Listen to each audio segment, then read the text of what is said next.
ஆண்டவராகிய இயேசு கிறிஸ்துவின் கிருபையும் சமாதானமும் உங்கள் அனைவரோடும் கூட இன்று பின்வருப்பதாகும். தலைப்பு: நான் உன்னை விட்டு விலகுவதில்லை, உன்னை கைவிடுவதும் இல்லை. இதுதான் வேத வசனம் நமக்கு போதிக்கிறது.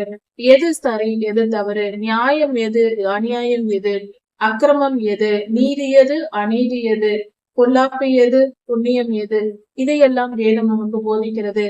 வேத வசனத்தை கற்றுக்கொள்ளும் பொழுது இந்த காரியங்களை நாம் கவனித்துக் கொள்கிறோம். இதுவரைக்கும் புறங்கூறுதல் இவ்வளவு பெரிய தவறு என்று நாம் புரிந்திருக்க மாட்டோம். ஆனால் யோசேப்பையாவின் சரித்திரத்தை படிக்கும் பொழுது, ஆராய்ந்து பார்க்கும் பொழுது நாம் இந்த காரியங்களை புரிந்து கொள்கிறோம். அதே போலதான் ஒவ்வொரு பாவமும் எப்படியெல்லாம் அதற்கு ஒரு நியாயத்திற்கு கொண்டு வருகிறது என்று வேத வசனத்தில் நம்முடைய முன்னோர்களின் வாழ்க்கையை வைத்து நமக்கு ஆண்டவர் போதித்திருக்கிறார். 8ஆம் அதிகாரம் 1ஆம் வசனம் முதல் 5ஆம் வசனம். ஞானம் உள்ளவனுக்கு ஒப்பானவன் யார்? ஒரு மனிதன் ஞானவானாய் இருந்தால், ஞானம் உள்ளவனாய் இருந்தால் அவனுக்கு இணையாக இருப்பவன் யார்? ஈடு இணையற்ற மனிதன் யாரும் இல்லை என்று வேதம் சொல்லுகிறது. ஞானம் உள்ளவனுக்கு ஈடு இணையற்றவன். அப்படி என்றால் ஞானம் என்பது என்ன? ஞானத்தை பெற்றிருந்தால் நாம் உயர்ந்தவர்கள் என்று வேதம் சொல்லுகிறது. ஞானம் என்பது என்ன என்பதை பற்றி ஆராய போனால் நீதிமொழிகள் புத்தகத்திலும் விளக்கமாக சொல்லப்பட்டிருக்கிறது, சொல்லப்பட்டிருக்கிறது. அதாவது ஒரு மனிதர் பிறக்கும் பொழுது அவன் எந்த அளவுக்கு புத்திசாலித்தனமான ஒரு இயல்புடையவனாய் பிறக்கிறான் என்பதை பொறுத்து அவனுடைய புத்தி என்று சொல்லப்படுகிறது. புத்தி என்பது நன்மை தீமையும் அறிகிற அறிவாய் இருக்கிறது. சில குழந்தைகள் சிறு வயதிலேயே புத்திசாலித்தனமாக இருப்பார்கள், சிலர் கொஞ்சம் புத்தி குறைவாக இருப்பார்கள். புத்தி என்பது கொஞ்சம் இருந்தால்தான் அந்த புத்தி வளர்ந்து அறிவை கொடுக்கும். அறிவு என்பது பிறப்பிலே நமக்கு இருக்கிற ஒரு புத்திசாலித்தனம், ஞானமான அறிவான காரியம் என்று சொல்லலாம். அந்த திறனை நாம் புத்தி என்று சொல்கிறோம், பிரில்லியன்ஸ் என்று சொல்கிறோம். அந்த புத்தியோடு கூட அனுபவ அறிவு, கல்வி அறிவு, கல்வியை கற்று அறிந்து கொள்வது, பெற்றோர்கள் மூலமாக அறிந்து கொள்வது. சிறு குழந்தைகளுக்கு நாம் சொல்லிக் கொடுப்போம், நிறங்களின் பெயரை சொல்லிக் கொடுப்போம், வீட்டில் இருக்கிற பொருள்களின் பெயரை சொல்லிக் கொடுப்போம். இதெல்லாம் கற்றலினால் வருகிறது. பள்ளிக்கு சென்று படிக்கும் பொழுது அதன் மூலம் பல காரியங்களை கற்றுக்கொள்கிறார்கள். இதெல்லாம் சேர்ந்து வருவது உலக அறிவு. உலகத்தின் காரியங்களை நாம் வாழ்க்கை வாழ்வதற்கு தேவையான அறிவு, அதை கற்றுக்கொள்வது. இந்த அனுபவங்கள் எல்லாம் கற்றுக் கொடுப்பது, கல்வி கற்றுக் கொடுப்பது, வீட்டில் கற்றுக்கொள்வது, இவையெல்லாம் ஒரு பிள்ளைக்கு கிடைக்கும் போது அது அறிவாய்ப்பது. பிறப்பில் இருக்கும் புத்திசாலித்தனத்தை அடிப்படையாக கொண்டு அதன் மேல் இந்த அறிவும் சேர்ந்து வந்தால் அது அறிவு என்றால் அந்த புத்தி அறிவாகிறது. புத்தியுள்ள மனிதர் அறிவாளியான மனிதராய் மாறுகிறார். இப்படி அறிவாளியா இருக்கிற மனிதன் ஆவிக்குரிய மண்டலத்தையும் அறியும் பொழுது, நீதிமொழிகள் 1ஆம் அதிகாரத்தில் சொல்லப்பட்டிருக்கிறது, கர்த்தருக்கு பயப்படுதலே ஞானத்தின் ஆரம்பம் என்று. அப்படி என்றால் முதலில் கர்த்தரை அறிந்து கொள்ளும் அறிவு, கர்த்தரே நம் தெய்வம் என்று அறிந்து கொள்ளும் அறிவும், கர்த்தருக்கு பயந்து நாம் வாழ வேண்டும். நமக்கு மேல் ஒருவர் இருக்கிறார், அவருடைய கட்டுப்பாட்டில் நாம் இருக்கிறோம், அவரை நாம் அறிந்து கொள்ள வேண்டும், அவருக்கு கீழ்ப்படிய வேண்டும், அவருக்கு பயந்து நடக்க வேண்டும் என்ற அறிவு. கர்த்தருக்கு பயப்படுதலே ஞானத்தின் ஆரம்பமாய் இருக்கிறது. அப்படி கர்த்தருக்கு பயந்தால் ஞானத்தின் ஆரம்பம் வருகிறது. கர்த்தருடைய வார்த்தைகளை கேட்டு ஒவ்வொன்றாய் நாம் கீழ்ப்படியும் போது அந்த ஞானத்தில் வளர்கிறோம். இப்படி வளர்ந்து வருகிற பருவம் வளர்ந்து ஓரளவு நம் ஞானத்தை பெற்றிருக்கும் பொழுது கர்த்தருக்கு கீழ்ப்படிதலை முழுமையாய் எல்லா காரியத்திலும் கர்த்தருக்கு நாம் கீழ்ப்படிய பழகினோம் என்றால், பழகி கொண்டோம், நான் அப்படிதான் கீழ்ப்படுகிறேன் என்று சொன்னால் நமக்கு ஞானம் கொஞ்சம் வந்திருக்கிறது என்று பொருள். இப்படி ஒரு ஞானத்தில் பூரணமான ஒரு மனிதன், கர்த்தருக்கு பயந்து நடக்கக்கூடியவன், உலக அறிவை பெற்றவன், எதையும் புத்திசாலித்தனமாக செய்யக்கூடிய திறன் பெற்றவன், இப்படிப்பட்ட மனிதன் தான் ஞானவான். அப்படிப்பட்ட ஞானமுள்ள ஒரு மனிதனுக்கு ஒப்பானவன் யார்? உலக கோடீஸ்வரர்களில் ஒருவராய் இருக்கலாம். அப்படிப்பட்டவராய் இருந்தாலும் இந்த ஞானமுள்ள ஒரு சாதாரண மனிதனுக்கு ஒப்பான மனிதன் அல்ல. அதே போல மிகப்பெரிய திறமைகள் இருக்கலாம், சரீர பலன் இருக்கலாம், படிப்பு அறிவு இருக்கலாம். இப்படி எந்த காரியத்தில் சிறந்து விளங்கினாலும் இந்த ஞானமுள்ள மனிதனுக்கு, கர்த்தருக்கு பயந்து வாழ்கிற மனிதனுக்கு ஒப்பானவன் யாரும் இல்லை என்பதே இதன் பொருள். கேள்வியாக கேட்கப்படுகிறது. இந்த மனிதனுக்கு, ஞானமுள்ள மனிதனுக்கு ஒப்பானவன் யார்? ஏனென்றால் இதில் ஒரு ரகசியம் என்னவென்றால், கர்த்தருக்கு பயந்து கர்த்தருக்கு கீழ்ப்படிந்து ஒரு மனிதன் முழுமையாய் நடக்கிறான் என்றால் அந்த நிலைக்கு வருவது என்பது சாதாரணமானது அல்ல. அதாவது உழைத்தோ சம்பாதித்தோ ஒரு பணம் பொருளை ஈட்டி விடலாம். ஆனால் ஒரு மனிதன் ஞானம் உள்ளவனாய் இருக்க வேண்டும் என்றால் அந்த மனிதன் பரலோகத்தால், கர்த்தரால் தெரிந்தெடுக்கப்பட்ட மனிதனாய் இருக்க வேண்டும். கர்த்தர் ஒரு மனிதனை தெரிந்தெடுத்து அவனுக்கு சிறுவயது முதல் அவனுக்கு போதித்து சிக்ஷித்து போதனை செய்தால் மட்டும் எல்லா மனிதர்களும் திருந்தி விடுவதில்லை. சரியான அடிகளை கொடுத்து திருத்தி கர்த்தர் ஒரு மனிதனை ஞானியாக்குகிறார். இந்த காரியத்தை செய்வது கர்த்தரே. நாம எந்த மனிதனும் ஞானியாகிவிட முடியாது. ஞானத்தை தேடலாம், ஆனால் ஞானியாகிவிட முடியாது. ஏனென்றால் கரத்திலிருந்து அந்த ஞானம் நமக்கு கொடுக்கப்பட்டால் தான் அது முடியும். அப்படி இருக்க கர்த்தருடைய பிள்ளைகள், கர்த்தருக்கு கீழ்ப்படிந்து கர்த்தருக்கு பயந்து நடக்கிற மனிதர்கள், அவர்களுக்கு ஒப்பாக யாரும் இருக்க முடியாது. அவர்கள் காலத்தை உணர்ந்தவர்கள். இறந்த காலத்தில் என்ன நடந்தது, இப்பொழுது என்ன நடக்கிறது, இனி என்ன நடக்க போகிறது, முக்காலங்களில் வேதம் நமக்கு போதிக்கிறது. இந்த போதனைகளை கேட்டு புரிந்து கொண்டு செயல்படுகிற ஒரு மனிதனை ஞானியா இருக்கிறார். அந்த மனிதன் இன்னும் கொஞ்சம் வெளிப்படையாக சொல்ல வேண்டும் ஒரே வார்த்தையில் என்றால் தீர்க்க தரிசன அபிஷேகம் பெற்ற மனிதன். கர்த்தரின் குரலை கேட்டு, கர்த்தரை பார்த்து, அவரிடத்தில் ஜெபித்து கேட்டு பெற்றுக்கொண்டு, கர்த்தருக்கும் மனிதனுக்கும் அந்த மனிதனுக்கும் உள்ள உறவு பலப்பட்டதா இருக்க வேண்டும். அப்படிப்பட்ட மனிதன் ஒரு தீர்க்கதரிசி, ஒரு ஞானி என்று சொல்லலாம். அப்படிப்பட்டவர்களை, அவர்களுக்கு ஈடாக இந்த உலகத்தில் எந்த மனிதனும் இல்லை. ஏனென்றால் அவர்கள் ஒவ்வொரு முறையும் ஒவ்வொரு செயலையும் கர்த்தரை கேட்டு கீழ்ப்படிந்து செய்வதினால், அவர் கர்த்தருடைய முழு இருதயத்தின் சிந்தையை அறிந்து அதை கேட்டு தெரிந்து கொண்டு செய்வதினால் அவர்களுடைய செயல்கள் மிக துல்லியமாக மிக சரியானதாய் இருப்பதினால் அதற்கு ஈடு இணையாக எதுவும் இல்லை. அதை புரிந்து கொள்ள வேண்டும்.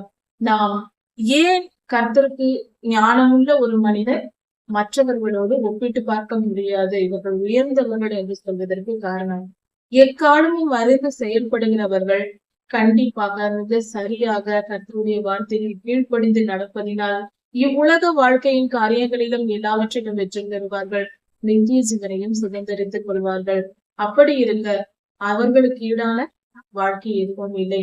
அப்படிப்பட்ட வாழ்க்கையை நாமும் வாழ வேண்டும். அதற்காக வாஞ்சையாக தேட வேண்டும். வேத வசனங்களை நாம் அதிகமாய் தியானிக்க தினந்தோறும் வேதம் வாசிக்க வேண்டும். அதிக நேரம் வேதம் வாசிக்க வேண்டும். ஜெபிக்க வேண்டும். குறைந்தபட்சம் அரை மணி நேரமாக ஜெபிக்க வேண்டும். இப்படி நாம் செய்து கொண்டு வரும் பொழுது நாம் மிகுந்த பலனை பெற முடியும்.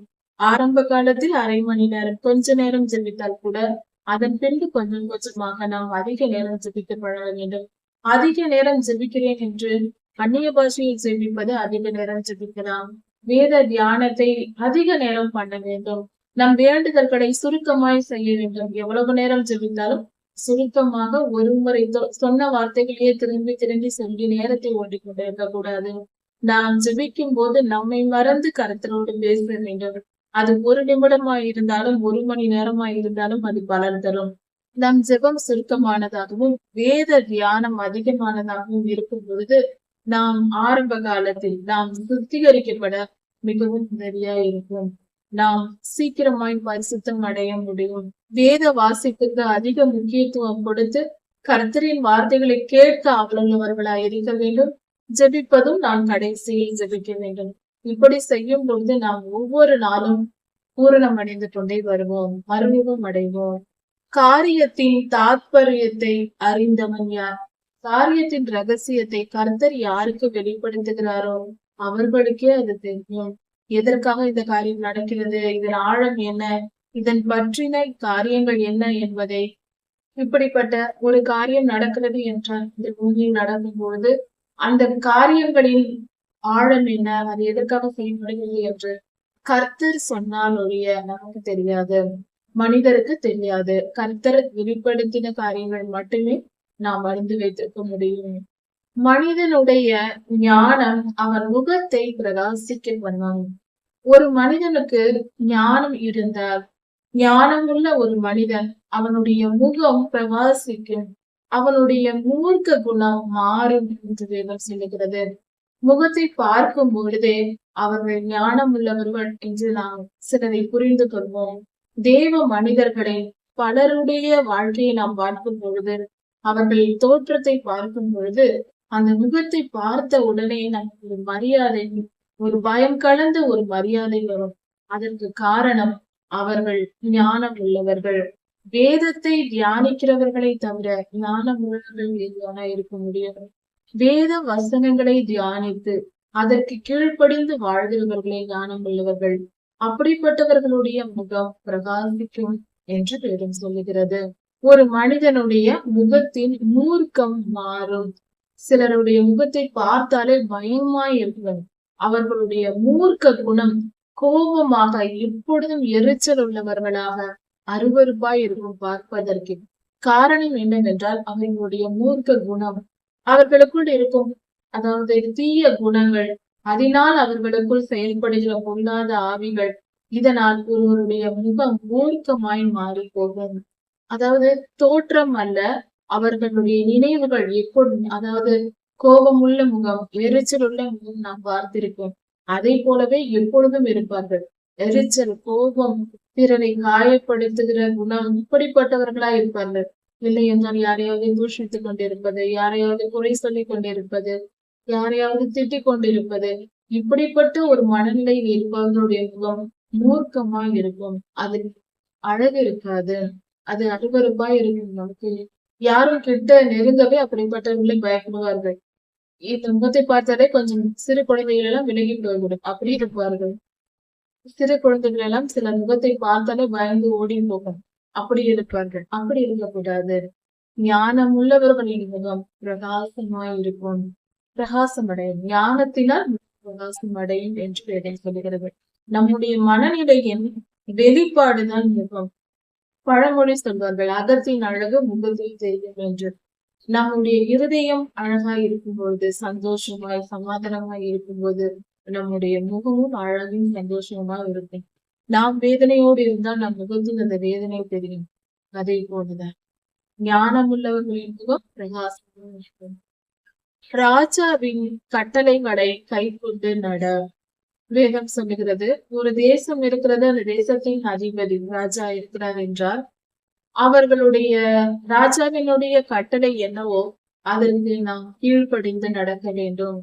கீழ்ப்படிதல் உள்ளவர்களாய் மனிதர்கள் இருக்க வேண்டும் என்று வேதம் சொல்லுகிறது. ஏனென்றால் நீ தேவனுக்கு இட்ட ஆணையின்படியே இதை செய் என்று கர்த்தர் சொல்லுகிறார். நமக்கு மேலாக இருக்கிற அதிகாரம் உள்ளவர்கள் யாரா இருந்தாலும் அவர்களுக்கு நாம் கீழ்ப்படிந்து நடக்க வேண்டும். இந்த கர்த்தருக்கு இட்ட ஆணை என்றால் யாத்திராகமம் 19ஆம் அதிகாரம் 20ஆம் அதிகாரம் இதையெல்லாம் தொடர்ந்து வாசித்து பார்க்கும் பொழுது 18, 19, 20 இந்த அதிகாரங்களை பார்க்கும் பொழுது சீனாய் மலையில் ஆண்டவராகிய இயேசு கிறிஸ்து நமது தேவன் இறங்கி வந்து இஸ்ரவேல் ஜனங்களோடு பேசுகிறார். அப்பொழுது இஸ்ரவேல் ஜனங்கள் கானானுக்குள் பிரவேசித்த பின்பு சாமுவேல் என்னும் தீர்க்கதரிசி ஐயாவின் காலத்தில் ஜனங்கள் எல்லோரும் சாமுவேல் ஐயாவிடம் போய் கேட்கிறார்கள், எங்களுக்கு ஆளுகை செய்ய ராஜா வேண்டும், இஸ்ரவேலர்களை ஆளுகை செய்ய ராஜா வேண்டும். புறஜாதியார்கள் அவரவர்கள் தேசத்தை ஆள ராஜா இருக்கிறார்கள், அவர்கள் சொல்வதை கேட்டு நடக்கிறார்கள், அது போல எங்களுக்கும் ராஜா வேண்டும் என்று சாமுவேல் ஐயாவிடம் கேட்கிறார்கள். சாமுவேல் ஐயா கர்த்தரிடம் போய் ஜெபிக்கிறார், பேசுகிறார். அப்படி பேசும் பொழுது கர்த்தர் சொல்லுகிறார், ராஜா வேண்டாம், இஸ்ரவேல் ஜனங்களுக்கு ராஜா வேண்டாம், நானே உங்களுக்கு ராஜாவாய் இருக்கிறேன், அப்படி இருக்க தேவையில்லை என்று கர்த்தர் சொல்லுகிறார். ஆனால் ஜனங்கள் மீண்டும் மீண்டும் எங்களுக்கு ராஜா வேண்டும் வேண்டும் என்று கேட்கிறார்கள். அப்பொழுது கர்த்தர், உங்களுக்கு ராஜா வேண்டும் என்றால், உங்களை ஆள ஒரு ராஜா வந்தால் அது அவன் உங்களை துன்பப்படுத்துவான், உங்கள் பொருள்களை உங்களுக்கு வரி விதிப்பான், அதிக பணம் நீங்கள் அவனுக்கு கொடுக்க வேண்டி வரும். இப்படியாக பல காரியங்கள் உங்களுக்கு நெருக்கடி வரும். வேண்டாம் என்று கர்த்தர் சொல்லி பார்க்கிறார். ஆனால் கேட்கவில்லை. இஸ்ரவேல் ஜனங்கள் எங்களுக்கு ராஜா வேண்டும் என்று தொடர்ந்து சாமுவேலையாவை தொலை பண்ணிக் கொண்டே இருக்கிறார்கள். அப்பொழுது சாமுவேலையா போய் ஜெபிக்கும் போது கர்த்தர் அவர்களுக்கு அவர்கள் இருதய கடினத்தின் நிமித்தம், இஸ்ரவேலருடைய இருதய கடினத்தின் நிமித்தமும், கர்த்தரையே அவர்கள் வேண்டாம் என்று எங்களுக்கு வேறொரு மனிதன் ராஜாவாய் வர வேண்டும் என்று கேட்டதினாலும் அவர்களுக்கு அவர்கள் மன விருப்பத்தின்படியே இருந்து ஆண்டு கொள்ளட்டும் என்று சவுலை முதல் ராஜாவாக்கினார். அதன் பின்பு தாவீது ராஜாவானார். அதன் பின்பு சாலமோன் என்று வரிசையாக ராஜாக்கள் இஸ்ரவேலரை ஆள தொடங்கினார்கள்.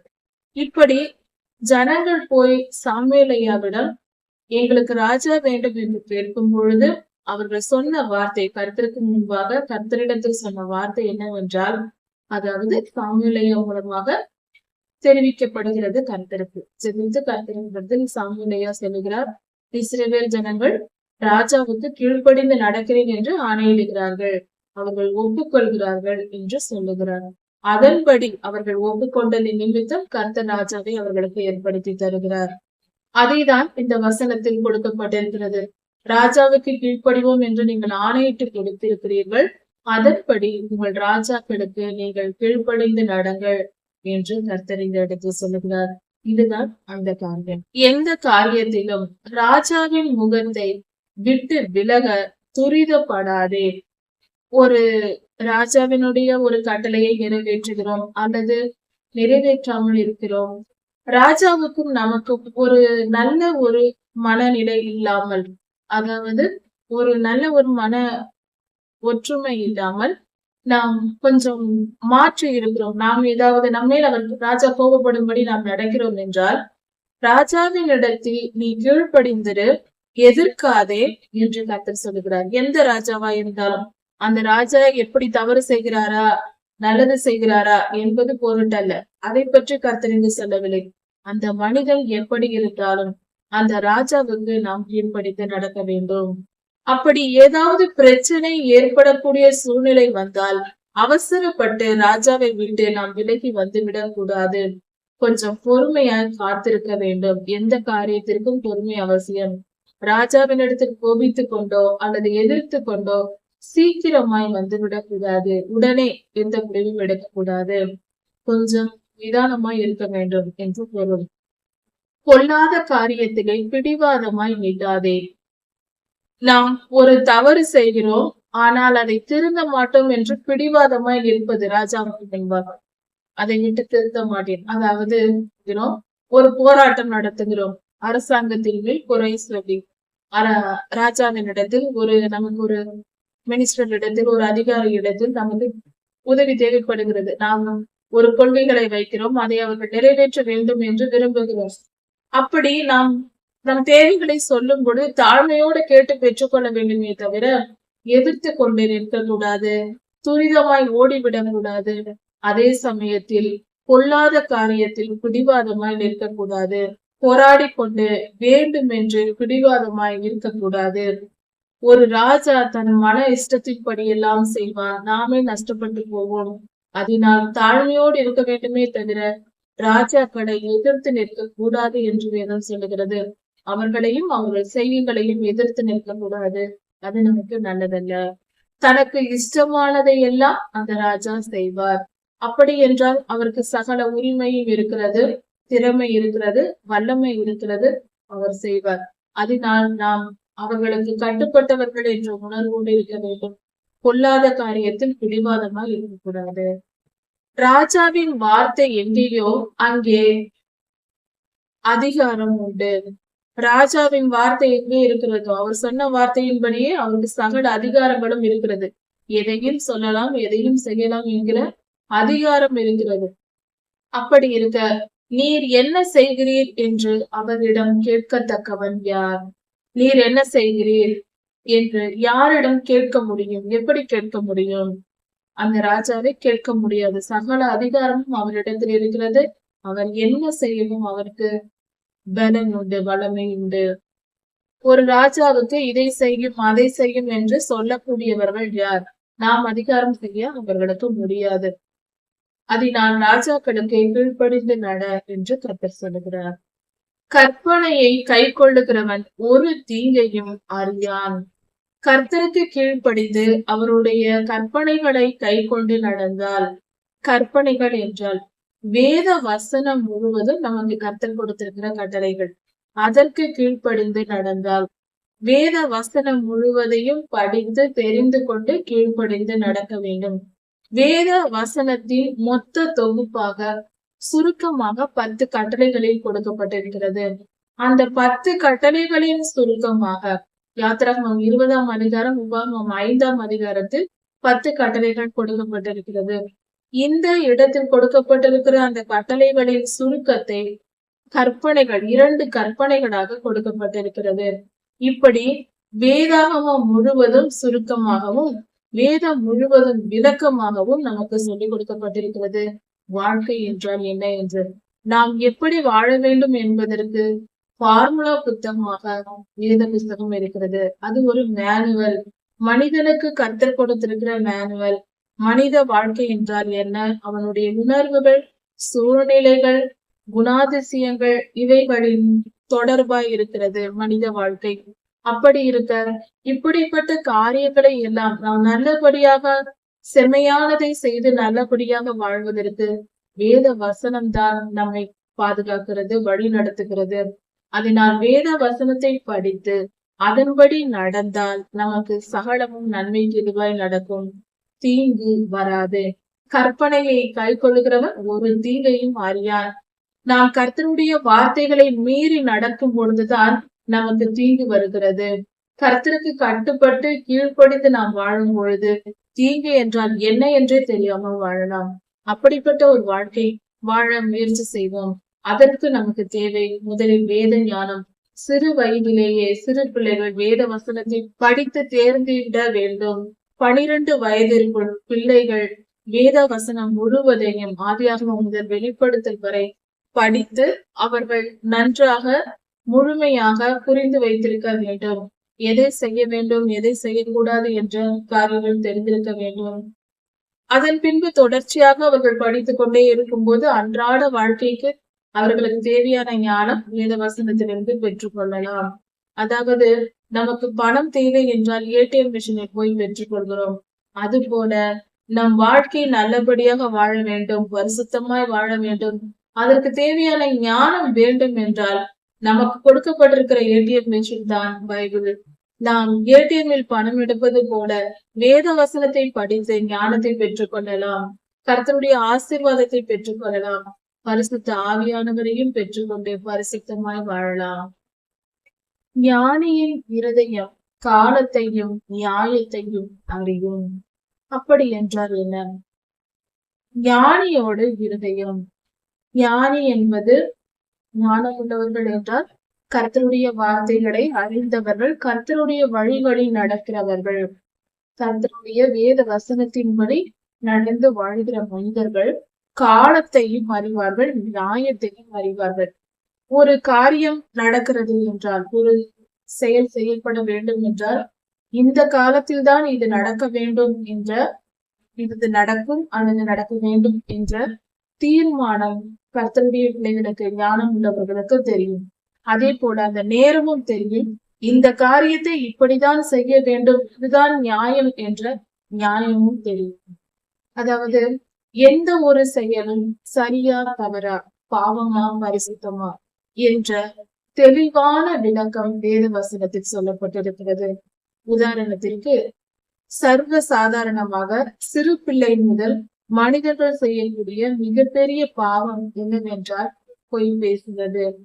பொய் என்பது மிக பெரிய பாவமாய் இருக்கிறது.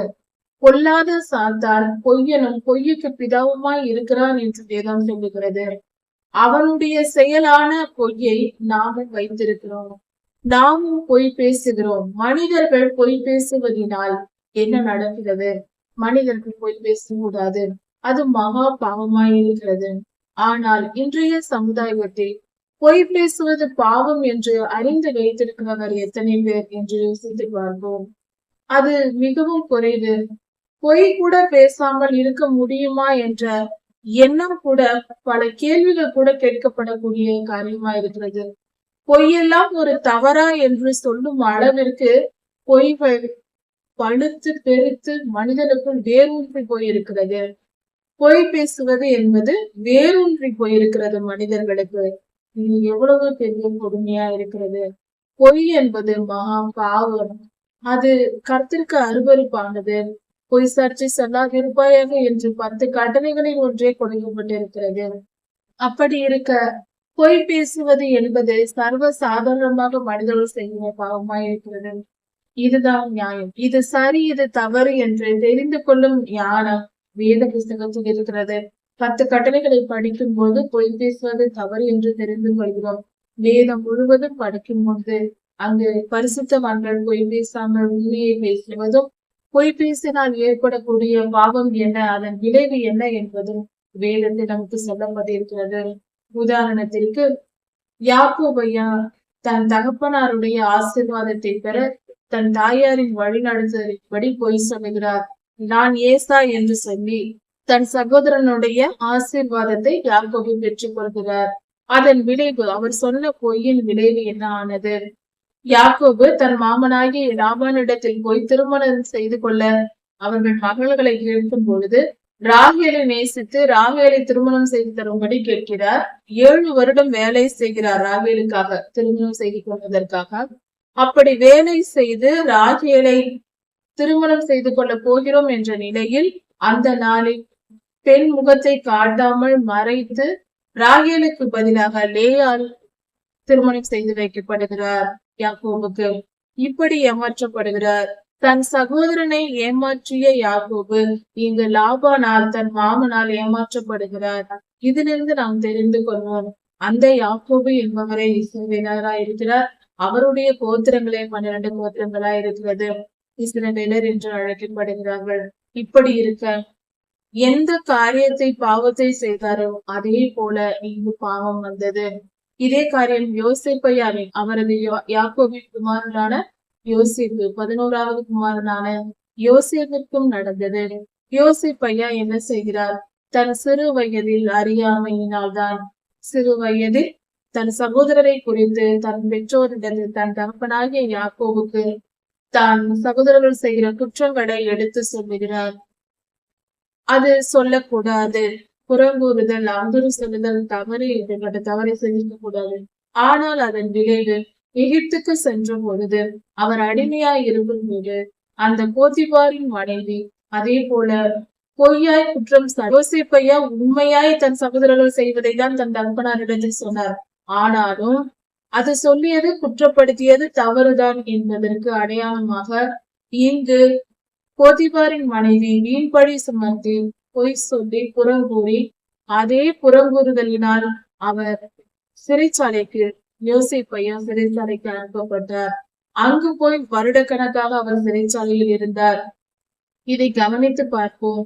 ஒருவர் செய்கிற எப்படிப்பட்ட நீதிமானாய் இருந்தாலும் அவர்கள் தவறு செய்யும் பொழுது, சிறு பிராயத்தில் தெரியாத தவறு செய்யும் பொழுது அதன் விளைவாக அவர் அதற்குரிய நியாயத்திற்பை அவர்கள் பெறுகிறார்கள். இதுதான் வேத வசனம் நமக்கு போதிக்கிறது. எது சரி, எது தவறு, நியாயம் எது, நியாயம் அல்லாதது எது, அநியாயம் எது, அக்கிரமம் எது, நீதி எது, அநீதி எது, பொல்லாப்பு எது, புண்ணியம் எது, இதையெல்லாம் வேதம் நமக்கு போதிக்கிறது. வேத வசனத்தை கற்றுக்கொள்ளும் பொழுது இந்த காரியங்களை நாம் கவனித்துக் கொள்கிறோம். இதுவரைக்கும் புறங்கூறுதல் இவ்வளவு பெரிய தவறு என்று நாம் புரிந்திருக்க மாட்டோம்.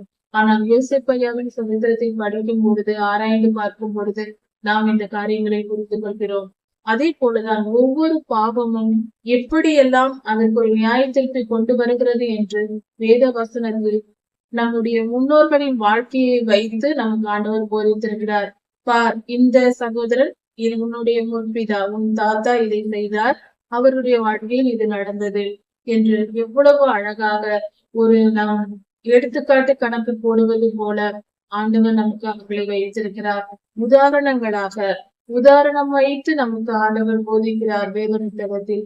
அதை படிக்கும் போது வாழ்க்கையில் எதை பேசலாம், எதை பேசக்கூடாது, எதை சொல்லலாம், சொல்லக்கூடாது, எந்த செயலை செய்யலாம், செய்யக்கூடாது என்று எல்லாவற்றையும் நாம் கற்றுக்கொள்ளலாம். நீதி நியாயங்களை அறிந்து கொள்ளலாம். அப்படி நாம் அறிந்து கொள்ளும் பொழுது சரியது தவறு எது என்று தெரிவதினால் நாம் நீதியாய் வாழ சுலபமாக இருக்கும். தெரியாமல் தான் பலர் பாவம் செய்கிறார்கள். தெரிந்து கொண்டால் பாவம் செய்யாமல் நாம் தப்பித்துக் கொள்ளலாம். அதற்குரிய தண்டனையை பெற தேவையில்லை. ஆரம்பத்திலேயே தெரிந்து நாம் புறங்குறாமல் பொய் சொல்லாமல் இருக்கும் பொழுது அதற்குரிய தண்டனை நமக்கு வராது. நாம் காலத்தை அறிந்தவர்களாய் இருப்பதினால் ஏற்ற காலத்தில் கர்த்தர் நமக்கு என்ன செய்ய போகிறார் என்பதை நாம் தெரிந்து வைத்திருக்கிறோம். கர்த்தர் நமக்கு சொல்லுகிறார், வெளிப்படுத்துகிறார். அதனால் நாம் பிழைத்துக் கொள்ளலாம். உதாரணத்திற்கு இந்த 10 கன்னிகைகளை குறித்த சரித்திரம் கொடுக்கப்பட்டிருக்கிறது. 5 கன்னிகைகள் காலத்தை உணராதிருந்தார்கள். அதனால் ஆண்டவர் வரும்பொழுது அவர்கள் கைவிடப்பட்டார்கள். 5 கன்னிகைகள் கர்த்தருடைய வருகை காலதாமதம் ஆகும் என்று அவர்கள் உணர்ந்ததினால் அவர்கள் எண்ணெயை அதிகமாக வைத்திருந்தார்கள். அதனால் மணவாளன் வரும் பொழுது அவர்கள் கர்த்தரோடு சென்று விட்டார்கள். இந்த உவமையையும் பார்க்கிறோம். அதனால் வேத புஸ்தகத்தை படித்து நியாயம் எது என்பதையும் அநியாயம் எது என்பதையும் தெரிந்து கொள்ள வேண்டும். நியாயத்தை அறிந்து செயல்படுகிறவர்களா இருக்க வேண்டும். காலத்தை உணர்ந்து செயல்படுகிறவர்களா இருக்க வேண்டும். அப்படி இருந்தால் நம்மை நாம் காப்பாற்றிக் கொள்ளலாம். இதுதான் நமக்கு வேத புத்தகம் நமக்கு போதிக்கிறது. அதனால் வேத வசனத்தை கற்றுக்கொள்வது மிகவும் அவசியம். வேத புத்தகம் மட்டுமே நமக்கு நியாயத்தையும் காலத்தையும் நமக்கு போதிக்கும். கர்த்தருடைய ஆவியானவர் வேதம் வாசிக்கும் பொழுது பரிசுத்த ஆவியானவர் நம்மை வேண்டி நம்மை பரிசுத்தப்படுத்துவார். நம் இருதயத்தை சுத்திகரிப்பார். நமக்கு ஞானத்தை தருவார், புத்தியை தருவார், பரிசுத்தமாக மாற்றுவார். பிரசங்கி 8ஆம் அதிகாரம் 6ஆம் வசனம் முதல் 10ஆம் வசனம் வரை. மனித வாழ்வு எவ்வளவு சிறந்தது! அதில் எப்படி பரிசுத்தமாய் வாழ்வது! எந்த ஒரு செயலை செய்வதென்றாலும் எப்படி செய்வதென்று கற்றுக்கொண்டு செய்கிறோம். அதே போல மனித வாழ்க்கை என்பது எப்படி வாழ வேண்டும், எது பரிசுத்தமான சிறந்த மிக சரியான வாழ்க்கை முறை என்பதை வேத புஸ்தகத்தை வாசித்து வேத வசனத்தின்படி வாழ்ந்தால் நாம் உலகத்தின் எல்லா காரியங்களிலும் வெற்றி பெற முடியும். நித்திய ஜீவனையும் அடைய முடியும். அதாவது சொர்க்க வாழ்க்கை, பரலோகத்தின் கர்த்தரிடத்தில் போய் சேர முடியும். எல்லா காரியத்திற்கும் எந்த ஒரு செயலா இருந்தாலும் அதற்கு காலமும் நியாயமும் இருக்கிறது. எந்த ஒரு செயலுக்கும் அதற்கேற்ற நேரம் என்று ஒன்று இருக்கிறது. இந்த செயலை இப்படிதான் செய்ய வேண்டும் என்கிற நியாயம் என்று ஒன்று இருக்கிறது. முகத்தில் 2 கண்கள் இருப்பது போல ஒவ்வொரு காரியத்திற்கும் இந்த 2 காரியங்கள் இருக்கிறது. இதன்படிதான் நாம் செயல்பட வேண்டும். அப்பொழுது அது முழு வெற்றியை தரும். மிக சரியானதா இருக்கும், பரிசுத்தமா இருக்கும், அதில் பாவம் இருக்காது. இந்த நியாயமும் காலமும் நாம் அறிந்து வைத்திருக்க வேண்டும். அதை பற்றின ஞானம் நமக்கு வேதத்தை தியானிப்பதன் மூலமாகவும் கர்த்தரிடத்தில் ஜெபிப்பதன் மூலமாகவும் பெற்றுக் கொள்ளலாம். இப்படி இருப்பதினால் மனிதனுக்கு ஏற்படும் சஞ்சலம் மிகுதி என்று சொல்லப்பட்டிருக்கிறது. அதை விளக்கமாக சற்று பார்க்கலாம். ஒரு காரியத்தை நாம் செய்ய வேண்டும் என்றால் எப்படி வேண்டும் என்றாலும் செய்யலாம் என்றால் அது சுலபமாக செய்து முடித்து விடலாம். ஒரு உதாரணத்திற்கு ஒரு சமையலே ஆனாலும் ஒரு சாதாரணமாக ஒரு உடை உடுத்துகிறது ஒரு சிறு வேலையா இருந்தாலும் கூட அது எப்படி வேண்டும் என்றாலும் செய்யலாம் என்றால் எப்படி வேண்டும் என்றாலும் சுலபமாக செய்து விடலாம். ஆனால் அதை இப்படிதான் செய்ய வேண்டும், இதுதான் நியாயம் என்று சொல்லும் பொழுது அது நமக்கு சற்று கடினமா இருக்கும். முதல் காரியம். இன்னொன்று, நாம் அந்த காரியத்தை செயல்படுத்த வேண்டும் என்று முயற்சி செய்து நம் வாழ்க்கையில் மிகவும் போராடி கொண்டிருப்போம். உதாரணத்திற்கு ஒரு தொழில் செய்கிறோம் என்று வைத்துக் கொள்ளலாம். ஒரு வியாபாரத்தை தொடங்குகிறோம் என்றால் எவ்வளவு முயற்சி செய்யும். அதிகமாய் பணம் முதலீடு செய்து அதற்கான இடங்களை பார்த்து பலவிதமான போராட்டங்கள் இருக்கும். எல்லா போராட்டங்களும் போராடி அவைகளை நாம் சரிப்படுத்தி கொண்டு வருவதற்குள் நமக்கு மிகவும் கடினமா இருக்கும். இவ்வளவு பாடுபட்டு நாம் செய்தால் உடனே நமக்கு வெற்றி கிடைக்காது. நம் வியாபாரத்துக்கு உடனே லாபத்தை பார்த்து விட முடியாது. அதை நாம் தொடர்ந்து செய்து கொண்டே வருவோம். அது ஒரு சில வருடங்கள் ஆனால்தான் அதில் லாபம் நமக்கு கிடைக்கும். ஏன் அதை நாம் முழு முயற்சியோடு தொடங்குகிறோம், நல்லபடியாக செய்கிறோம், பிற்காலத்தில் அதற்கு லாபம் வருகிறது. ஆனால் துவங்கிய உடனே ஏன் லாபம் வரவில்லை? நாம் நன்றாக தானே செய்திருக்கிறோம், எல்லாம் சரியாக தானே இருக்கிறது என்றாலும் அதற்குரிய காலத்தில் தான் அதற்கு நற்பலன் கிடைக்கிறது. அதே போல ஒவ்வொரு காரியத்தையும் நாம் ஒரு வியாபாரம் தொடங்குகிறோம் என்றால் அது எல்லாவற்றையும் நாம் இஷ்டப்படி செய்துவிட முடியாது. ஒரு வியாபார நிறுவனத்தை நாம் அரசாங்கத்தில் பதிவு செய்ய வேண்டும். அதற்கென்று ஒரு முறை இருக்கிறது. இந்த பொருட்களை தான் விற்க வேண்டும், இந்த பொருட்களை விற்கக்கூடாது என்ற ஒரு கணக்கு இருக்கிறது. எதை என்ன செய்கிறோம் என்ற ஒரு கணக்கு இருக்கிறது. இப்படி நியாயம் இருக்கிறது. அந்த நியாயத்தின்படிதான் செய்ய வேண்டும். இந்த பொருளை வியாபாரம் செய்யக்கூடாது என்று அரசாங்கம் தடை விதித்திருக்கிறது என்றால் அதை செய்யக்கூடாது. எந்தெந்த பொருட்களை வியாபாரம் செய்யலாம் என்று சொல்லி இருக்கிறதோ அதுதான் நியாயம். அதை தான் நாம் கடைபிடிக்க வேண்டும். இப்படி ஒவ்வொரு செயலுக்கும் நியாயமும் இருக்கிறது, அதற்கேற்ற காலமும் இருக்கிறது. இதனால் மனிதனுக்கு ஏற்படும் சஞ்சலம் மிகுதி. இதனால் மனிதனுக்கு பாடுகள் அதிகம். ஏனென்றால் அந்த நியாயத்திற்காக போராட வேண்டியிருக்கிறது. அந்த காலம் வரும் வரை போராடி கொண்டிருக்க வேண்டியிருக்கிறது. சரி, இன்று வியாபாரம் தொடங்கினோம், இன்னும் 3 வருடங்கள் கழித்துதான் லாபம் வரும் என்றால் அந்த கடையை மூடிவிட முடியாது. 3 வருடங்கள் காத்திருக்க வேண்டும். தொடர்ந்து வியாபாரம் செய்து கொண்டே இருக்க வேண்டும். அதன் பின்பு வரும். நமக்கு 3 வருடம் கழித்துதான் வரும் என்றும் நமக்கு தெரியாது. அதனால் நாம் என்ன செய்து கொண்டிருப்போம்? தினந்தோறும் நாம் வியாபாரம் செய்து கொண்டே இருப்போம். கண்டிப்பாக ஒரு லாபம் வரும், நிச்சயம் வரும் என்று காத்திருக்க வேண்டும். அதனால் ஏற்படும் சஞ்சலம் மிகுதி. இதுதான் வேதனை. இதுதான் நமக்கு வலியை கொடுக்கிறது. நியாயத்திற்காக போராட வேண்டும், அந்த காலத்திற்காக போராட வேண்டும். அதனால் நாம் வேதனைகள் மிகுதியாய் பெற வேண்டி இருக்கிறது. என்னதான் நடக்கும் என்று அவனுக்கு தெரியாது. அந்த ஒரு வியாபாரம் செய்கிற மனிதனுக்கு என்ன நடக்கும், லாபம் வருமா வராதா, நஷ்டம் அடைந்து விடுவோமா என்று தெரியாது. அதை யார் சொல்வார்? யாராவது சொல்ல முடியுமா இந்த வியாபாரம் நல்லபடியாக நடக்கும் என்றோ, அல்லது வாழ்த்தி விட்டு போகலாமே தவிர நிச்சயம் இப்படிதான் நடக்கும் என்று யாராவது சொல்ல முடியுமா? முடியாது.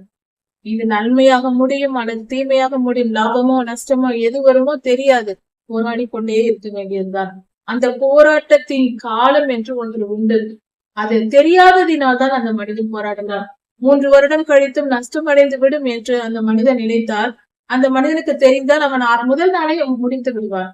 ஆனால் அது தெரியாது. அதனால் போராடி கொண்டே இருந்து கடைசியில் தோல்வி அடைகிறான்.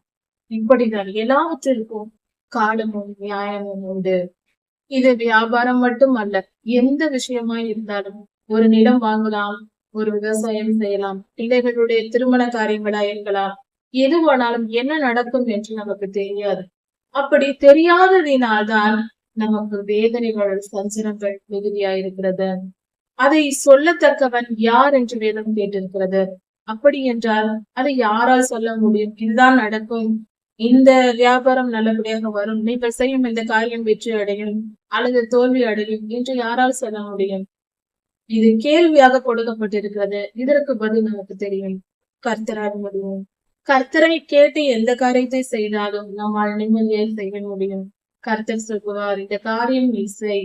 முதலில் அவரிடம் அனுமதி பெற்று அவர் சொல்லும் காரியத்தை நாம் செய்யும் பொழுது முழு வெற்றியை பெற முடியும்.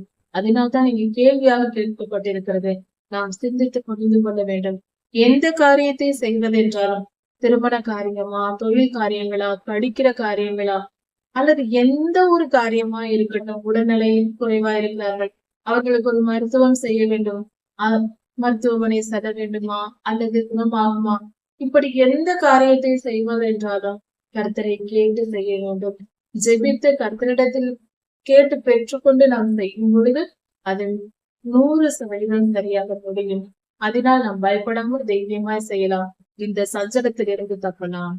ஆவியை விடாதிருக்கிறதற்கு ஆவியின் மேல் ஒரு மனிதனுக்கோ அதிகாரம் இல்லை. நம்முடைய ஆவியை விடாமல் இருப்பதற்கு, நம்முடைய உயிரை விடாமல் நாம் அப்படியே இருப்பதற்கு நம்ம மேல் அதிகாரம் இல்லை. இந்த நாளில் நான் உயிரை விட வேண்டும், நான் விட மாட்டேன் என்றெல்லாம் நம்ம முடிவெடுக்க முடியாது. அது நம்முடைய கட்டுப்பாட்டில் இல்லை. அது நம்மால் முடியாத காரியம். ஒரு மனுஷனுக்கும் அதிகாரம் இல்லை. இந்த உலகத்தில் எந்த மனிதனுக்கும் நம் உயிரின் மேல் நமக்கு அதிகாரம் இல்லை. அதை விட மாட்டேன் என்று சொல்ல முடியாது. அது போக வேண்டிய நேரம் தான் தானே போய்விடும். நாம் அனுமதி கேட்காது. மரண நாளின் மேல் அவனுக்கு அதிகாரம் இல்லை. என்னுடைய நாள் இதுதான், நான் இந்த நாளில் நான் மறிக்க வேண்டும் என்று எந்த மனிதனாலும் முடிவு செய்ய முடியாது. அவனுடைய மரண நாளின் மேல் அவனுக்கு அதிகாரம் இல்லை என்று வேதம் சொல்லுகிறது. அந்த போருக்கு நீங்கி போவதும் இல்லை. மரணம் என்கிற அந்த போர், அது ஒரு யுத்தம் அல்லவா? நம்முடைய சரீரத்தை விட்டு ஆவி பிரியும் போது அது மிகுந்த துன்பத்தோடு பிரிக்கிறது. அப்படி பிரியும் போது ஒரு போராட்டம், மாம்சத்திற்கும் ஆவிக்கும் ஒரு போராட்டம் உண்டு. அப்படி போராடும் போது அந்த போருக்கு எல்லோரும் அது அனுபவித்துதான் ஆக வேண்டும். அந்த போருக்கு நீங்கி போவதும் இல்லை. அந்த போரை விட்டு தப்பிக்கவும் யாராலும் முடியாது. துன்மார்க்கரை துன்மார்க்கமும் விடுவிக்க மாட்டாது. ஒரு மனிதன் மிகுந்த துன்மார்க்கமாய் நடக்கிறான். அவனுடைய துன்மார்க்கம் அவனுடைய துன்மார்க்கம் என்றால் திறமை. அவன் திறமை என்று சொல்லிக் கொண்டிருப்பான். பாவ வழியில் நடப்பதை தன்னைத்தானே திறமை என்று சொல்லிக் கொண்டிருப்பான். நான் எவ்வளவு அழகாக யாருக்கும் தெரியாமல் திருடுகிறேன் பார்த்தாயா, நான் யாருக்கும் தெரியாமல் ஏமாற்றுகிறேன் பார்த்தாயா, யாரும் புரிந்து கொள்ளாதபடிக்கு நான் ஏமாற்றுகிறேன், திறமையாய் செய்கிறேன் பார்த்தாயா என்று சொல்லிக் கொள்கிறான். அப்படிப்பட்ட அவனுடைய துன்மார்க்கம் அவனை காப்பாற்றாது. மரணத்திலிருந்து எவனையும் காப்பாற்றாது. எவ்வளவு பெரிய துன்மார்க்கனாய் இருந்தாலும் அவன் திறமை எல்லாம் மரணத்திற்கு முன்பாக செல்லாது என்று பொருள். மரணம் வந்தால் போக வேண்டியதுதான். அவனுடைய திறமையெல்லாம் காட்டி மரணத்தையோ அந்த நாளையோ மாற்றமைக்க முடியாது. மரண நாளை மாற்றவும் முடியாது. பிரிந்து போகும் ஆவியை பிடித்து வைக்கவும் எந்த மனிதனாலும் முடியாது. அவன் எவ்வளவு திறமைசாலியா இருந்தாலும் அந்த ஆவியிடம் அவனால் ஒன்றும் செய்ய முடியாது. தன் ஜீவனை விடாமல் இருக்க எவனாலும் முடியாது என்று வேதம் சொல்லுகிறது. ஒரு காரியத்தை கவனித்துக் கொள்ள வேண்டும். இந்த வேத வசனத்தில் இன்னொரு ஆழமான சத்தியம் இருக்கிறது. அதாவது ஒரு மனிதனுடைய உயிரின் மேல் அவனுக்கு அதிகாரம் இல்லை என்று இந்த வசனம் சொல்லுகிறது. இதை தெளிவாக புரிந்து கொள்ள வேண்டும். என்றும் உலகத்தில் சில பேர் வாழ்க்கையில் எனக்கு துன்பம் வந்தது, எனக்கு வாழ பிடிக்கவில்லை என்று தற்கொலை முயற்சி செய்கிறவர்கள், அப்படி செய்து மறித்து போகிறவர்களும் உண்டு. ஒரு உயிரை எடுக்க அந்த மனிதனுக்கு அதிகாரம் இல்லை என்று வேதம் இந்த இடத்தில் சொல்லப்பட்டிருக்கிறது. பிரசங்கி 8ஆம் அதிகாரம் 6ஆம் வசனத்தில் கொடுக்கப்பட்டிருக்கிறது. ஒரு மனிதனுக்கும் அவன் உயிர் மேல் அவனுக்கு அதிகாரம் இல்லை, ஆவியின் மேல் அதிகாரம் இல்லை என்று சொல்லப்பட்டிருக்கிறது. அது உயிரை குறிக்கிறது. அதாவது உயிரின் மேல் அதிகாரம் இல்லை என்றால் ஒரு மனிதன் தற்கொலை செய்து கொள்ளும் உரிமையை கர்த்தர் கொடுக்கவில்லை எந்த மனிதனுக்கும். பிற உயிரை கொள்வது பாவம் என்று 10 கட்டளைகளில் சொல்லப்பட்டிருக்கிறது. எந்த ஒரு மனித உயிரை கொன்றாலும் அது பாவம். 10 கட்டளைகளில் மீறிய பாவம் அந்த மனிதன் மேல் இருக்கும். அது தற்கொலைக்கும் பொருந்தும். அதாவது பிறரை கொலை செய்தாலும் அது கொலைதான், தன்னைத்தான் தற்கொலை செய்து கொண்டாலும் அதுவும் கொலைதான். அப்படி இருக்க கொலை செய்கிற மனிதன் பாவியா இருக்கிறான். அப்படியானால் பாவம் செய்கிற மனிதன் பாதாளத்திற்கு தான் போவான். அக்னி கடலே நிச்சயமா இருக்கிறது. பரலோகம் செல்ல முடியாது. அதை நன்றாக புரிந்து கொள்வோம். எந்த சூழ்நிலை ஏற்பட்டாலும், வாழ்க்கையில் எந்த நிலை வந்தாலும் மரணம் என்பது தானாக வர வேண்டுமே தவிர நாம முயற்சி செய்யக்கூடாது. தற்கொலை எண்ணம் பாவம். தற்கொலை செய்து கொள்ள வேண்டும் என்கிற எண்ணத்தை உண்டு பண்ணுவது பொல்லாத ஆவிகளின் வேலையா இருக்கிறது, சாத்தானின் வேலை. அதிகமாய் பாவம் செய்கிற மனிதனுக்கு அந்த எண்ணம் வரும். தற்கொலை எண்ணம் ஒரு மனிதனுக்கு வருகிறது என்றால் அவன் மிகவும் பாவம் செய்து கொண்டிருக்கிறான். அதாவது பாவ வழியில் நடக்கிறான், துன்மார்க்கமாய் இருக்கிறான் என்று பொருள். உடனே நிதானித்துக் கொள்ள வேண்டும். நாம் என்ன தவறு செய்கிறோம் என்று வேதத்தை எடுத்து வாசித்து ஆராய்ந்து பார்த்தால் கர்த்தர் புரிய வைப்பார்.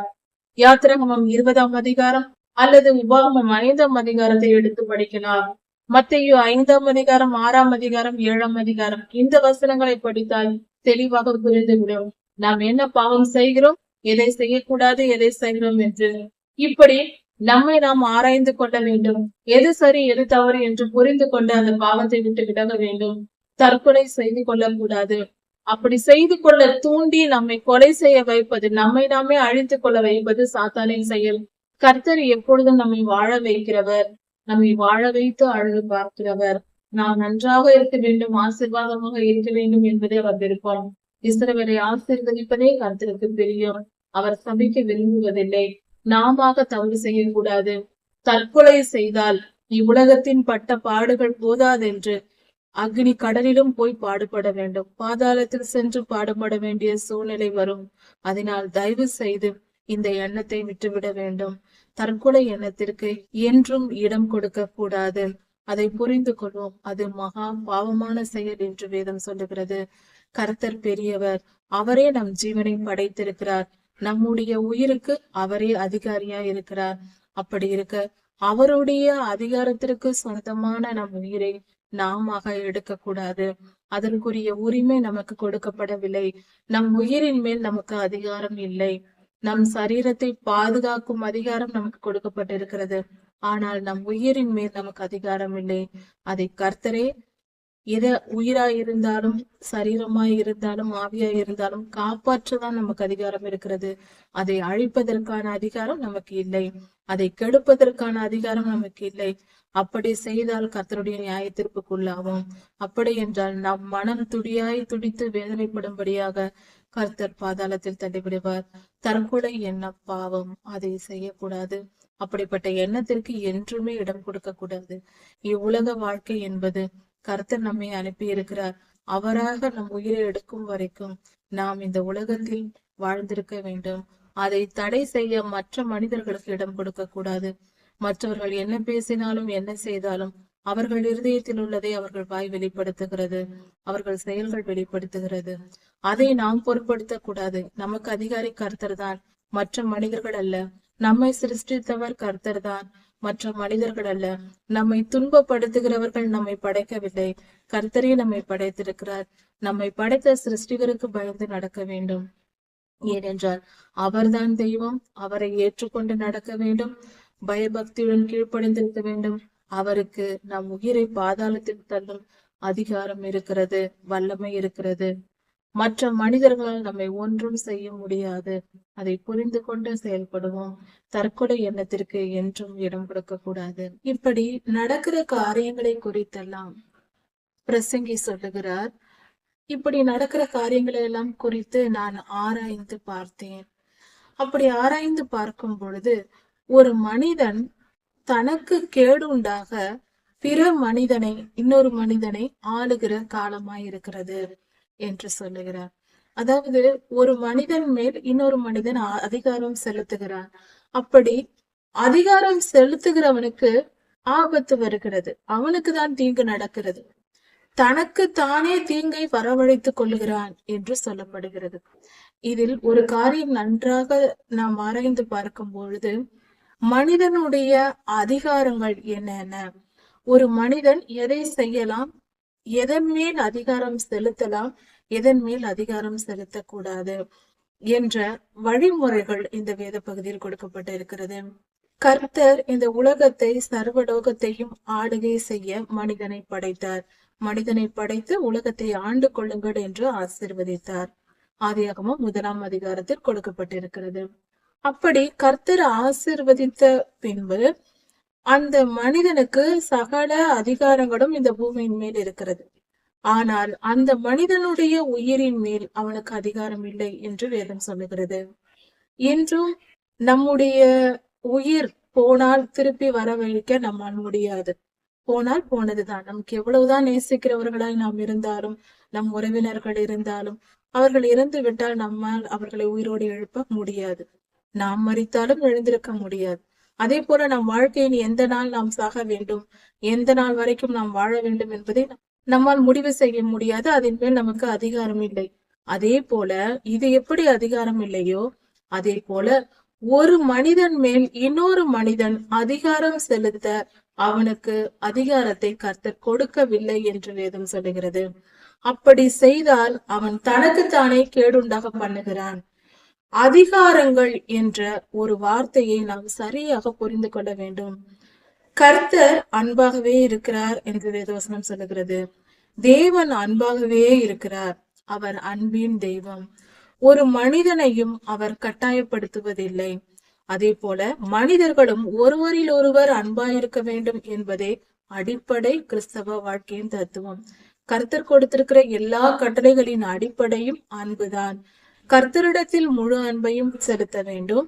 அதே போல நம்மை நேசிப்பதை போல பிறரையும் நேசிக்க வேண்டும். அப்படி என்றால் எல்லா மனிதர்களும் சமம் என்ற உணர்வு இருக்க வேண்டும். எல்லோரும் நம்மேல் நாம் எவ்வளவு அன்பு வைத்திருக்கிறோமோ அதே போல பிறர் மேலும் அன்பு வைக்க வேண்டும் என்றால் நாம் எல்லோரும் சமம், மனிதர்கள் அனைவரும் சமம். உயர்ந்தவர் தாழ்ந்தவர் இல்லை, ஏற்ற தாழ்வுகள் வேண்டாம் என்பதே அதன் பொருள். எல்லோரும் சேர்ந்து கர்த்தரிடத்தில் முழு அன்பை காட்ட வேண்டும். இதுதான் முழு அன்போடு நாம் கர்த்தரிடத்தில் நடந்து கொள்ள வேண்டும். அப்படி என்றால் முழுமையாய் நாம் ஒருவரை நேசித்தால் அவர்கள் சொல்வதை நாம் கேட்டு நடப்போம். அதுபோல கர்த்தர் நமக்கு கட்டளைகளையும் கற்பனைகளையும் நமக்கு கொடுத்திருக்கிறார். கர்த்தரிடத்தில் முழு அன்பை செலுத்தி நாம் உண்மையாய் அன்பு கூர்ந்தால் அவர் சொல்லும் வார்த்தைகளை நாம் கேட்டு நடப்போம். வேத வசனங்களின்படி நாம் வாழ்வோம். அப்படி நடக்கும் பொழுது அது அந்த வேத வசனங்கள் யாரை காப்பாற்றுவதற்காக இந்த சட்டதிட்டங்கள் கொடுக்கப்பட்டிருக்கிறது? கர்த்தரை காப்பாற்றவோ, பரலோகத்தில் இருக்கிற தேவ தூதர்களை காப்பாற்றவோ, கர்த்தருடைய அதிகாரத்தை காப்பாற்றவோ இல்லை, நிச்சயமாக இல்லை. மனித வாழ்க்கையில் சபிக்கப்பட்ட பூமியில் வாழ்கிற நமக்கு கர்த்தர் நமக்கு கொடுத்திருக்கிற சட்டதிட்டங்கள் நம்மை காப்பாற்றுவதற்கு. மகனே மகளே, நான் உனக்கு இந்த வழியை காட்டுகிறேன். நீ இந்த ஆபத்தில், அதாவது ஆபத்திலிருந்து இந்த உலகத்தில் மாட்டியிருக்கிறாய். இதிலிருந்து நீ மீண்டு வர வேண்டும், பரிசுத்தமாய் வெற்றி பெற்று வர வேண்டும் என்றால் இந்த வசனங்களின்படி நட. நான் சொல்லும் வார்த்தையை நீ கேட்டு நடந்தால் பரிசுத்தமாய் நீ என்னிடத்தில் வந்து சேரலாம். பாவத்தை ஜெயிக்கலாம், பரிசுத்தமாய் மாறலாம், என்னிடத்தில் வந்து சேரலாம் என்று கர்த்தர் சொல்லியிருக்கிறார். அதுதான், அப்படி சொல்லி கொடுத்திருப்பதுதான் இந்த வேத புத்தகம். அப்படிப்பட்ட வேதத்தை நாம் தியானித்து கீழ்ப்படிந்து நடக்க வேண்டும் என்பதே கர்த்தருடைய சித்தமாய் இருக்கிறது. இதில் ஒரு காரியம் கவனிக்க வேண்டும். ஒருவரில் ஒருவர் அன்பாய் இருங்கள். மனிதர்கள் ஒருவருக்கொருவர் அன்பு செலுத்த வேண்டும் என்று வேதம் சொல்லுகிறது. ஆனால் அதற்கு பதிலாக ஒருவர் மேல் ஒருவர் அதிகாரம் செலுத்தும் காலமாய் இது இருக்கிறது. யார் யாருக்கு அதிகாரி? ஒரு குடும்பம் என்றால் கணவன் மனைவியை அதிகாரம் செய்வது, மனைவி கணவனை அதிகாரம் செய்வது, பிள்ளைகள் பெற்றோரை அதிகாரம் செய்வது, இப்படிப்பட்ட கொடுமைகள் எல்லாம் நடக்கிறது. இப்படி எல்லாவற்றிலும் தாறுமாறாய் போய் கொண்டிருக்கிறது உலகம். இந்த மனித வாழ்வு மிகவும் தாறுமாறாய் போய் கொண்டிருக்கிறது. ஒரு ஒழுங்குமுறை இல்லாமல் எதையும் யார் யாரை, பெரியவர்கள் சிறியவர்களை அதிகாரம் செய்ய வேண்டும் என்று வேதம் சொல்லுகிறது. ஆனால் பெரியோர்கள் பிள்ளைகளை வழி நடத்த வேண்டும், பிள்ளைகள் பெரியோர்களுக்கு கீழ்ப்படிந்து நடக்க வேண்டும் என்று வேதம் சொல்லுகிறது. ஆனால் இன்று பிள்ளைகள் பெரியோர்களை மிரட்டுகிறார்கள். உனக்கு ஒன்றும் தெரியாது, நான் சொல்வதை கேள் என்று சொல்லுகிற குடும்பங்களில் அநேகம் உண்டு. பிள்ளைகள் வழி நடத்துகிறார்கள், அவர்கள் சொல்வதை பெற்றோர்கள் கேட்டு நடக்கிறார்கள். இது இப்பொழுது மிகப்பெரிய நாகரிகமா இருக்கிறது. இது எவ்வளவு பெரிய தவறா இருக்கிறது, தலைகீழ் பாடமாய் இருக்கிறது. எல்லாவற்றையும் தவறாக செய்வது மிக மிக பெரிய தவறு. இது வாழ்க்கைக்கு ஆபத்தானது. இதனால் பிள்ளைகளுடைய வாழ்க்கை சீரழிந்து போகும். பெற்றோர்களும் தங்களை பாவத்துக்குட்படுத்திக் கொள்கிறார்கள். இதை புரிந்து கொள்வோம். பெற்றோர்கள் பெரியோர்கள் சிறு பிள்ளைகளை, குடும்பத்தினரை வழி நடத்த வேண்டும். அதை புரிந்து கொண்டு சரியான வாழ்க்கை முறையை தெரிந்து கொண்டு வாழ வேண்டும். இந்த காரியங்களை எல்லாம் வேத புத்தகம் நமக்கு போதிக்கிறது. ஆனால் வேதத்தை எடுத்து வாசிப்பதற்கு நாம் நேரமில்லை என்ற ஒரே காரணத்தை சொல்லி அநேகம் பேர், பெரும்பாலானோர் இப்படிதான் அதை விட்டு விலகுகிறார்கள். இது மகா பெரிய தவறு. பெரும்பாலானவர்கள் இப்படியாக தவறு செய்கிறார்கள். அதிகாரம் என்ற ஒரு கட்டுப்பாட்டிற்குள் போகக்கூடாது. குடும்பத்தினராய் இருந்தாலும் எந்த இடத்தில் இருந்தாலும் ஒருவருக்கொருவர் மரியாதை கொடுப்பதும் ஒருவரில் ஒருவர் அன்பாய் இருப்பதும் மனிதர்களுக்கு விதிக்கப்பட்ட கட்டளையாய் இருக்கிறது. அதை புரிந்து கொண்டு செயல்படும் பொழுது, அதை கேட்டு கீழ்ப்படிந்து செயல்படும் பொழுது அது நமக்கு மிகவும் பிரயோஜனம் உள்ளதாக, வெற்றியுள்ள வாழ்க்கை வாழ நமக்கு உதவியா இருக்கும். மனிதனை மனிதன் ஆளுகை செய்யக்கூடாது. அதை புரிந்து கொண்டு நாம் அன்பாக கனிவாக ஒருவருக்கொருவர் பேசி பழகி எந்த கருத்து வேறுபாடும் இல்லாமல் வாழ பழகி கொள்ள வேண்டும். சரி, ஒரு மனிதன் இன்னொரு மனிதனை ஆளுகை செய்தால் என்ன நடக்கும்? அது அவனுக்கு கேடு உண்டாக்கும் என்று வேதம் சொல்லுகிறது. நாம் பிற மனிதனை, அடுத்தவர்களை நாம் அதிகாரம் செய்தால் அது நமக்கு ஆபத்தாய் முடியும். அப்படி என்றால் அதிகாரம் செய்யும் மனநிலையை கொண்டு வருவது, அப்படி ஒரு சூழ்நிலையை ஏற்படுத்துவது, அல்லது அதிகாரம் செய்யும் விருப்பத்தை நம் மனதிற்கு கொடுப்பது பொல்லாத சாத்தானின் வேலை. அதை நாம் தெரிந்து கொள்வோம். அவனே இப்படியான காரியங்களை செய்கிறான். அதாவது நீ அவனை மேற்கொள், நீ அவனை ஆளுகை செய், நீ அவனை ஆளுகை செய், நீ சொல்வதை அவன் கேட்க வேண்டும் என்று சொல் என்று இப்படி கட்டாயப்படுத்தும் ஒரு பழக்கம், கட்டாயப்படுத்தும் குணம் சாத்தானுடையது. கர்த்தர் எப்பொழுதும் எந்த மனிதனையும் யாரையும் கட்டாயப்படுத்த மாட்டார். அவர் அன்பாக நம்மை நேசிக்கிறார். நாமும் அன்பாக அவரிடத்தில் வர வேண்டும், அவருக்கு கீழ்ப்படிய வேண்டும் என்று இந்த உடன்படிக்கையை செய்திருக்கிறார். நமக்கு கட்டளையை கொடுக்கிறார். அவர் நமக்கு மரியாதை கொடுக்கிறார். இது எவ்வளவு பெரிய காரியமா இருக்கிறது. மனிதர்களை தாமே உருவாக்கினார், மண்ணிலிருந்து உருவாக்கினார். அப்படிப்பட்ட மனிதனுக்கு அவர் மரியாதை கொடுக்கிறார். மனித வாழ்க்கை சிறந்தது என்றும் உயர்ந்தது என்றும் நமக்கு போதிக்கிறார். அவர் ஏன் தம்மை தாமே தாழ்த்த வேண்டும்? அவரே உயர்ந்தவர். அவரை தாழ்த்த வேண்டிய அவசியம் என்ன இருக்கிறது? ஏனென்றால் அவர் தன்மை தாமே தாழ்த்தவில்லை என்றால் நம்மால் அவரிடம் சேர முடியாது. நாம் அதற்கு தகுதியற்றவர்கள். அவர் திருப்பாதம் போய் சேர வேண்டும், அவரிடம் பேச வேண்டும், அவரை பார்க்க வேண்டும் என்றால் அவர் தம்மை தாழ்த்தி கொண்டு நம்மிடத்தில் வந்தால்தான் முடியும் அல்லவா? நம்மேல் வைத்திருக்கிற அன்பின் நிமித்தம் அவர் தாழ்மையாக இருக்கிறார். நாம் பேசுவதை கேட்பதற்கு அவர் தாழ்மையா இருக்கிறார். அவர் அதிகாரத்தை விட்டு இறங்கி தாழ்மையாய் வந்து என் மகளே சொல், நான் கேட்கிறேன் என்கிறார். இது எப்படிப்பட்ட காரியம்? அவர் அவ்வளவு பெரியவர், அவ்வளவு தாழ்மை உள்ளவர். நாம் எப்படி இருக்கிறோம்? நான் சொல்வதை நீ கேள் என்று பிற மனிதர்களை அதிகாரம் செய்யும் குணம் நாம் படைத்திருக்கிறோம். இதையெல்லாம் விட்டுவிட வேண்டும். இது மகா பெரிய தவறாய் இருக்கிறது. இந்த வசனத்திற்கு அடுத்த வசனமாக ஒரு வார்த்தை கொடுக்கப்பட்டிருக்கிறது. பரிசுத்த ஸ்தலத்திற்கு போக்குவரவு செய்த மனிதனை பார்த்தேன், அந்த மனிதனை அடக்கம் பண்ணினார்கள் என்று. பரிசுத்த ஸ்தலத்திற்கு போக்குவரவு செய்த மனிதன் மரித்து போனான். அவன் துன்மார்க்கனாயிருந்தான். துன்மார்க்கன் ஒருவன் பரிசுத்த ஸ்தலத்திற்குள் பிரவேசிக்கிறான். பரிசுத்த ஸ்தலம் என்பது பலிபீடத்தின் அடியில் இருந்து அதற்கு அடுத்ததாக இருக்கிற திரைச்சலையை விலக்கினால் அதற்குள் செல்லும் பொழுது பரிசுத்த ஸ்தலம் வரும். அங்கு ஆசாரியர்கள் தவிர வேறு யாரும் பிரவேசிக்க கூடாது. பரிசுத்த ஸ்தலத்தில் அங்கு ஆசாரியர் தவிர, தெரிந்து கொள்ளப்பட்ட அபிஷேகம் பண்ணப்பட்ட ஆசாரியர் தவிர வேறு யாரும் உள்ளே பிரவேசிக்க கூடாது. அப்படி துன்மார்க்கர் பிரவேசித்தால், பாவிகள் பிரவேசித்தால், அப்படி என்றால் கர்த்தரால் அபிஷேகம் பண்ணப்படாத மனிதர்கள் அங்கு பிரவேசித்தால் அவர்கள் இறந்து போவார்கள். ஏனென்றால் இங்கு சொல்லப்பட்டிருக்கிறது அடக்கம் பண்ணினார்கள் என்று. இறந்து போனவர்களை தான் அடக்கம் பண்ணுவார்கள். அப்படி போக்குவரவு செய்த துன்மார்க்கர் அடக்கம் பண்ணப்பட்டதை கண்டேன் என்று சொல்லப்பட்டிருக்கிறது. அங்கு போயிருக்கிறார்கள், பரிசுத்த ஸ்தலத்திற்கு அடக்கம் பண்ணப்பட்டார்கள். இதில் ஒரு ரகசியம் என்னவென்றால், அந்த காலத்தில் ஆசாரியர்கள் பரிசுத்த ஸ்தலத்திற்குள் சென்றார்கள். இன்றோ தேவாலயம் இந்த பூமியில் இன்னும் கட்டப்படவில்லை. 2000 வருடங்களாக கர்த்தருக்கு தேவாலயம் இல்லை. பலிபீடம் என்று சொல்லப்படுகிற திருச்சபைகள் உலகெங்கும் இருக்கிறது. திருச்சபைகள் எல்லாம் பலிபீடங்கள். அப்படி இருக்க பலிபீடத்தின் அடியிலிருந்து நாம் வேண்டுதலும் விண்ணப்பமும் செய்து கொண்டிருக்கிறோம். இப்பொழுது இஸ்ரேல் தேசத்தில் 3ஆம் தேவாலயம் கட்டுவதற்கான ஆயத்தங்கள் நடந்து கொண்டிருக்கிறது பல வருடங்களாக. அப்படி அவர்கள் பரிசுத்த தேவாலயத்தை கட்டி முடித்த பின்பு துன்மார்க்கர் அங்கு பிரவேசிப்பார்கள் என்று சொல்லப்பட்டிருக்கிறது. அந்தி கிறிஸ்து பிரவேசித்து நானே தேவன் என்று சொல்லுவான் என்ற வார்த்தையும் இருக்கிறது. இது கடைசி காலத்தில் நடக்க போகிற சம்பவமா இருக்கிறது.